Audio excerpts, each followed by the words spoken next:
Quero convidar os queridos irmãos para nesta noite tomarem comigo a palavra de Deus na carta que Paulo escreve aos Efésios, no capítulo 4, Efésios, capítulo 4, a partir do 7º versículo até o verso 12. Acompanhe a leitura e participe da leitura, lendo os versículos pares. A palavra de Deus diz, Efésios 4, 7: E a graça foi concedida a cada um de nós, segundo a proporção do dom de Cristo. Por isso diz, quando ele subiu às alturas, levou cativo o cativeiro e concedeu dons aos homens.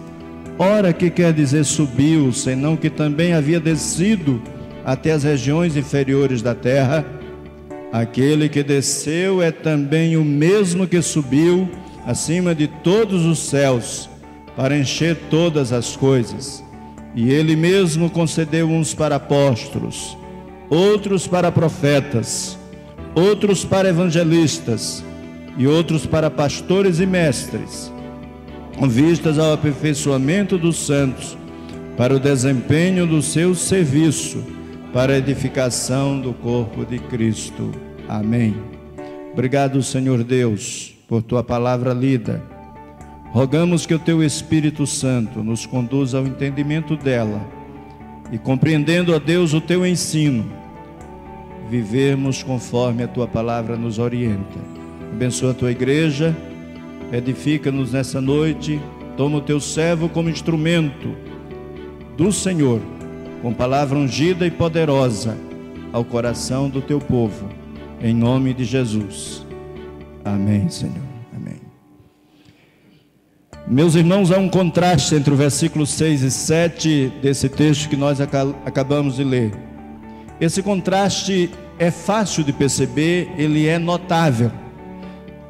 O versículo 6 mostra Deus como Pai de todos nós, que está sobre todos, que age por meio de todos e está em todos. A palavra-chave no verso 6 é todos. O versículo 7, porém, começa exatamente dizendo que a graça foi concedida a cada um de nós. Então, dessa maneira, Paulo passa de todos nós para cada um de nós. Com isso, queridos irmãos, ele passa da unidade para a diversidade da igreja do Senhor Jesus. Há uma igreja que é una, mas é uma igreja que há uma diversidade na igreja. Ele está, na realidade, aqui qualificando o que ele acaba de escrever sobre a unidade da igreja. A unidade da igreja, o apóstolo Paulo aponta para nós como sendo uma unidade com vida e corpo. A unidade da igreja tem vida e tem corpo. Olhando para o texto que nós acabamos de ler, podemos perceber que no versículo 7, Paulo está se referindo à igreja de Cristo, e essa igreja de Cristo, ele concede vários dons. A igreja de Cristo recebe vários dons. Embora Paulo não enxergue aqui uma ideia mais diversificada, ele emprega aqui o termo harismatá, não é o termo que ele emprega para dons, como ele faz em Romanos capítulo 12, verso 6, em 1 Coríntios 12, 4. Obviamente, embora ele não empregue essa palavra, que é a palavra grega para a palavra dons no plural, é a eles que ele está se referindo. Graça é haris. Graça, pois, é a palavra que Paulo está usando aqui. E dons são os harismatás de Deus. Além disso, é muito importante, queridos irmãos, entender a diferença desses dois termos. Embora tenha muita semelhança, mas sinceramente, à luz da palavra de Deus, há uma diferença. A graça salvadora é a graça que salva os pecadores. Ela é dada para todos quantos creem. Isso é dito por Paulo no capítulo 2, versículo 5, quando ele diz assim: estando nós mortos em nossos delitos nos deu vida juntamente com Cristo, pela graça sois salvos. No verso 8, ele diz: porque pela graça sois salvos, mediante a fé, e isto não vem de vós, é dom de Deus. Então a graça que salva os pecadores é dada para todos quantos creem, mas a que poderia ser chamada de a graça para o serviço, ela é dada em diferentes níveis, e ela é dada a diferentes pessoas dentro da comunidade cristã. Ela é dada em diferentes níveis. Em Efésios 4, verso 7, é esse o sentido que Paulo está dizendo: e a graça foi concedida a cada um de nós, segundo a proporção do dom de Cristo. Meus queridos irmãos, nessa noite de ordenação do nosso irmão licenciado Luiz Fernando, é uma noite especial para Deus falar ao nosso coração, falar à igreja, falar ao coração daqueles que já são pastores e daqueles que vão exercer o pastorado. Nessa noite eu quero pensar com a igreja sobre a unidade da igreja cristã, que é enriquecida pela diversidade dos nossos dons, à luz desse texto que nós acabamos de ler. Primeiramente, quem doa pastores à igreja é o próprio Cristo, que ascendeu aos céus. Quem é que doa pastores à igreja? O próprio Cristo. Os pastores não são uma propriedade da igreja. Os pastores são de Cristo e são dados à igreja para cuidar da igreja. O Cristo que ascendeu aos céus concede dons aos homens, concede pastores à sua igreja. O verso 7 diz que cada dom é um dom de Cristo. E esta verdade ela é reforçada no versículo seguinte por uma citação que nós lemos nessa noite, que é o Salmo 68, o verso 18, citado aqui no verso de número 8. O que diz o texto? Por isso diz, vamos ler juntos?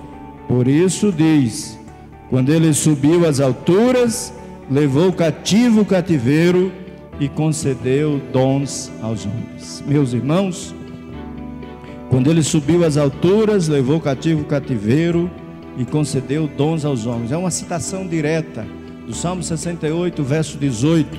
O Salmo 68, que nós lemos na liturgia dessa noite, é um apelo a Deus. É um apelo que a nação de Israel está fazendo a Deus, para ele vir em socorro do seu povo. E esse apelo do povo a Deus é um pedido de que ele conceda dons aos homens, para defendê-lo novamente, como Deus fez no passado. Tal como Deus avançou em triunfo à frente de seu povo depois do êxodo, como diz o Salmo 68, verso 7, fazendo o monte Sinai tremer, Salmo 68, verso 8, e os reis serem espalhados, Salmo 68, de 11 a 14, o povo de Israel está pedindo a Deus que ele, de novo, venha socorrer o seu povo, trazendo homens consagrados para o serviço na sua grei, na sua igreja. Queridos irmãos, à medida que a igreja está vivendo o seu tempo dos nossos dias, ela precisa desta oração. Dizer: Deus, que o Senhor conceda dons aos homens para eles exercerem o serviço pastoral, trabalho de pastores na tua igreja.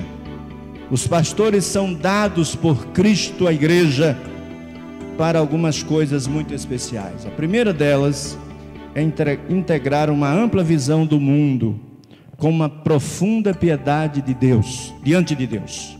Os pastores são dados à igreja para que a igreja, o povo de Deus, possa ter uma ampla visão do mundo, mas possa viver em santa piedade diante de Deus. É também para ampliar as fronteiras do ministério, sem perder o vínculo comunitário. Os pastores têm que ampliar esta visão para a igreja do Senhor, mas os pastores não podem perder o vínculo da comunidade, de estar junto. Pastor tem sempre que ter o cheiro de ovelha, tem sempre que estar presente, convivendo com o povo, para aprender e caminhar com o povo. Mas em terceiro lugar, trabalhar as relações comunitárias, para que a igreja seja uma comunidade alternativa. A igreja ser sempre um lugar de refúgio, de segurança, para que as pessoas encontrem na igreja um ambiente propício para crescer e desenvolver a sua fé. Meus irmãos, essa noite de alegria, de festa, é uma noite também da gente refletir. Como temos recebido os nossos pastores? Eles são doados por Cristo à sua igreja, para que a igreja possa desenvolver com o seu potencial e a sua habilidade para a glória do nosso Deus. O texto que nós lemos essa noite diz: e a graça foi concedida a cada um de nós, segundo a proporção do dom de Cristo. Por isso diz: quando ele subiu às alturas, levou cativo o cativeiro e concedeu dons aos homens. Ora, que quer dizer subiu, senão que também havia descido até as regiões inferiores da terra? Aquele que desceu é também o mesmo que subiu acima de todos os céus, para encher todas as coisas. Em segundo lugar, a unidade da igreja cristã é enriquecida pela diversidade dos nossos dons, entendendo em primeiro lugar que o doador de pastores à igreja é o Cristo que ascendeu aos céus, mas em segundo lugar, que o caráter da atividade pastoral, ela é extremamente variada. Versículo 11, vamos ler juntos. O que é que diz o texto? E ele mesmo concedeu uns para apóstolos, outros para profetas, outros para evangelistas e outros para pastores e mestres. Paulo diz especificamente em 1 Coríntios 12, 4, que os dons são diversos. Deus não dá somente um dom à igreja. Os dons são diversos. É importante lembrar este fato, meus irmãos, pois muitas pessoas hoje têm um conceito muito restrito dos harismatás de Deus, dos dons de Deus. Por exemplo, algumas pessoas falam e escrevem sobre os 9 dons do Espírito, possivelmente e presumivelmente para formar um paralelo nítido, porém artificial, sem fundamento, com os 9 aspectos do fruto do Espírito, que está em Gálatas capítulo 5, versos 22 a 23. Deus não só tem 9 dons para a sua igreja. Outros parecem estar preocupados, até mesmo obcecados, com apenas 3 dos dons mais espetaculares: com dom de línguas, dom de profecia e dom de cura. Mas Deus não só tem esses dons para a sua igreja. O texto que nós lemos nos fala de que há um caráter diversificado de atividade pastoral que é extremamente variada. Olhem o texto, ele diz: ele mesmo concedeu uns para apóstolos. Os apóstolos tinham o conceito daqueles que eram enviados, extremamente certos de que tinham uma missão. Do ponto de vista bíblico, apóstolos só foram os 12, não há mais apóstolos. Agora ele fala dos profetas. Os profetas são aqueles que anunciam a mensagem de Deus para o seu povo. Mas no sentido lato, existe, todos nós somos apóstolos porque também somos enviados. Mas agora, os profetas são alguém que comunica a mensagem de Deus para o coração do povo. Mas ele fala também de evangelistas, homens e mulheres que eram separados exclusivamente para a pregação do evangelho em terras onde o evangelho ainda não era conhecido. Mas ele termina dizendo que há pastores e mestres. Não são duas coisas aí, mas o sentido é um só: pastores e mestres, aqueles que ensinam e encorajam a igreja. Nessa noite, quando pensamos de que o caráter da atividade pastoral é extremamente variada, precisamos lembrar que os pastores se dedicam ao trabalho variado. E o trabalho variado do pastoral, meu querido Luiz, está ligado a relacionar a mensagem da salvação a todos os temas da vida humana. A mensagem da salvação não é somente para conduzir as pessoas para o céu, mas para conduzir a vida das pessoas no que concerne aos seus relacionamentos na vida conjugal, marido e mulher, na vida de família, pais e filhos, na vida do trabalho como patrões e empregados, a vida da igreja e a vida daqueles que são chamados por Deus é para o trabalho relacionado em todas as áreas e em todos os temas da vida humana. Trabalho pastoral, Luiz, também ensinar as Escrituras para produzir crentes que podem conviver com diferenças doutrinárias. Nós estamos vivendo num tempo em que o Evangelho se espalhou muito, mas as pessoas têm pouca profundidade da fé. As pessoas vivem uma fé muito rasa, muito superficial. Qualquer vento de doutrina balança as pessoas. Nós precisamos ensinar as Escrituras para produzir crentes que podem conviver com diferenças doutrinárias sem problema nenhum. Ele sabe em quem tem crido. E finalmente, nesse ponto, trabalhar em prol de estreitos laços de cooperação. Esse é o trabalho variado do pastor. Relacionar a mensagem da salvação a todos os temas da vida humana, ensinar as Escrituras para produzir crentes que podem conviver com diferenças doutrinárias, mas, em terceiro lugar, trabalhar em prol dos estreitos laços de cooperação. Meus irmãos, minhas irmãs, nessa noite, onde nós estamos tendo a oportunidade de ver e de participar de um momento de ordenação, precisamos estar atentos a essa atividade pastoral na vida daquele que vai ser ordenado, mas nós mesmos, que somos ovelhas, precisamos nos envolver nesse estreito laço de cooperação para realizar a obra de Deus que o Senhor tem confiado a cada um de nós. Finalmente, nessa noite, a palavra de Deus nos diz no verso 12, e eu queria que você lesse comigo. O texto diz: com vistas ao aperfeiçoamento dos santos, para o desempenho do seu serviço, para a edificação do corpo de Cristo. Meus irmãos, minhas irmãs, a unidade da igreja cristã é enriquecida pela diversidade dos nossos dons. Primeiro, porque o doador de pastores à igreja é o Cristo, que ascendeu aos céus. Segundo, porque o caráter do trabalho pastoral, da atividade pastoral, é extremamente variada. E terceiro e último, o propósito do trabalho pastoral é aperfeiçoar o serviço dos crentes. As igrejas dos nossos dias têm pensado em contratar pastores para fazer tudo. É trágico, porque não é essa a tarefa pastoral. A tarefa pastoral, meus irmãos, meu querido Luiz, é aperfeiçoar o serviço dos crentes. Não é isso que diz o texto? Verso 12: com vistas ao aperfeiçoamento dos santos, para o desempenho do seu serviço, para a edificação do corpo de Cristo. No versículo 12, Paulo diz claramente: porque Cristo deu estes dons à sua igreja.